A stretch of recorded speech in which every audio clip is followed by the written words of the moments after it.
Good morning and welcome to the Daily Cyber Briefing for Tuesday, the 24th of September. I'm Stephen Ridgway. There is a vulnerability in FreeBSD which would allow malicious actors to run arbitrary code. Tracked as CVE 2024-41721. And it was first announced on the 19th of September, so I'm a few days late to the party with this one, but hopefully not too bad. The vulnerability is in the HCI or HCL, I think, emulation of the bhype hypervisor. So that's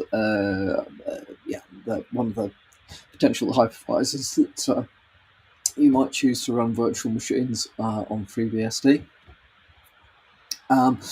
The issue is more specifically insufficient boundary validation in the USB code that leads to an out-of-bounds read on the heap. Various versions that are affected by this, Stable 14, RelEng 14.1, RelEng 14.0, Stable 13, Stable 13.4, then 13.4 and 13.3. If you're running a binary version of FreeBSD, the BSD update utility can be used to upgrade to a fixed version. If you are using a source code version, or if you want to apply the patches from source code, those are also available from the FreeBSD security website.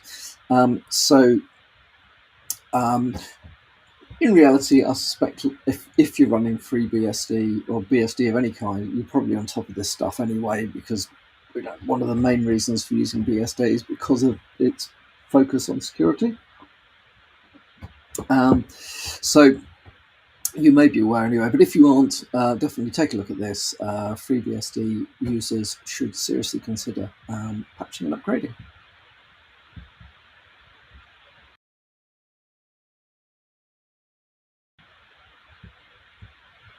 Kaspersky has begun its exit from the US. So in case you missed it, the US government has basically banned Kaspersky from sale or update or patch or anything else in the US, mainly over fears or concerns about the potential ability for Russian authorities to access or compromise information or data or devices via Kaspersky. As you may be aware, Kaspersky is a Russian organization. So as part of the exit, however, Kaspersky is replacing itself with Ultra AV. And now Ultra AV is a native US solution, but it's not one of the big ones, so it is perhaps a little bit surprising. And it is certainly surprising if you are running Kaspersky on Windows to find that all of a sudden you're running Ultra AV on Windows. Effectively, I think Kaspersky and Ultra AV have come to an agreement around licensing, such that you get equivalent features from Ultra AV as you would have been getting from Kaspersky, and in some ways, I think that's automatically replacing yourself with something else. In this case, is probably not not a bad thing, especially for Windows users. You wouldn't want to be caught out in the background not knowing that your antivirus solution is no longer updating itself because of regulation. If you were using any other version of Kaspersky, and Mac versions or whatever it might be that's out there, you would have to download and reinstall. So a little bit surprising to people who were not expecting this, but bear in mind that by September the 30th, Kaspersky will cease its US operations. So that leaves consumers with the choice of either sticking with Ultra AV or going with another supplier. So yeah, if that's happened to you, be aware of it. That's not unexpected. That is in fact just the nature of the game. Also, looking at things through a US lens, reason for that, of course, being, well, if it's going on in the US, expect similar discussions to be happening elsewhere, including the UK and Europe. The Biden administration has proposed measures aimed at banning the import or sale of connected vehicles and associated components designed, developed, manufactured by entities within China or Russia. Now, by this, they mean Bluetooth, satellite, cellular, Wi-Fi models, and any automated driving systems, allowing autonomous driving. Logic behind it is, well, as we've seen, technology can be weaponized, and what the US is aiming to do is prevent the weaponization of your car against you. So at one end of the scale, there's an awful lot of data that can be gathered, and we're very well aware that especially China, but presumably other hostile nation states, also collect data in vast quantities. You don't know whether it's going to be useful or not until something happens that makes it useful, so just collect it anyway. So cars with cameras, especially cars that are capable of autonomous driving, need enormous amounts of data. They need to collect enormous amounts of data in order to do that safely, including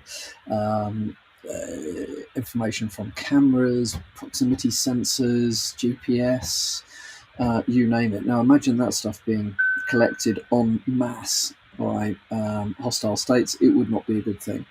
And then there is, of course, the potential that a compromised car that can be autonomously driven could be autonomously driven by an attacker somewhere. So yeah, all sounds a little bit Orwellian, all sounds a little bit sci-fi, but I think there are some real concerns kicking around in the background there. So the current proposition is to prohibit vehicle connectivity systems and automated driving systems from software imports from 2027 and hardware from 2030, which sounds like it's a long way away, but it isn't really. So yeah, be aware of that. With my paranoid hat on, I actually can see some sense in this. It does concern me that technology is being developed and manufactured both at a hardware and software level by states who are less than wholeheartedly friendly to those of us in the West. And if you think this stuff would never happen, it does, as the Hezbollah pager explosions have demonstrated. It is entirely possible for these things to be used against you. And then finally from me today, an update on the developing Telegram story. So Telegram has now decided to change its T's and C's to allow it to provide law enforcement agencies with information based on valid requests. So historically, Telegram's T's and C's said they would only provide information based on a court order. They are now backtracking on that and say they will provide information based on legally constructed requests from law enforcement agencies. This is off the back of a couple of things going on. Firstly, French prosecutors prosecuting the CEO of Telegram directly rather than the company for facilitating criminal activity. And also a growing understanding that Telegram is used extensively by Russians, I believe, to coordinate activities in the war in Ukraine, which will have some impact on this. So if you are using Telegram, just make sure that you're aware of any changes to T's and C's, and that you have done your own risk assessment on whether those T's and C's are still suitable for the purposes that you're using Telegram for. In many ways, we should be able to say, well, if it's a legal request from law enforcement, it doesn't, it shouldn't affect us, blah, blah, blah. That depends how much you trust law enforcement. I'm not entirely sure in the UK that they're doing a particularly good job at the moment, but let's not get too political with that. So if not, then there are other. If the new T's and C's are not to your liking, then there are plenty of alternatives. How likely is this to really impact genuine criminal activity? Well, there'll be a tier of stupid criminals that will continue to use it, even though their data is now can be requested by law enforcement agencies, and the vast majority of criminal activity will simply move to another platform. So limited real-world improvements in security and law enforcement, I suspect. More significant shift in power and control from individual companies to nation states and central governments. Anyway, that's my thoughts on these matters. So thanks for listening in. I hope you have a good Tuesday.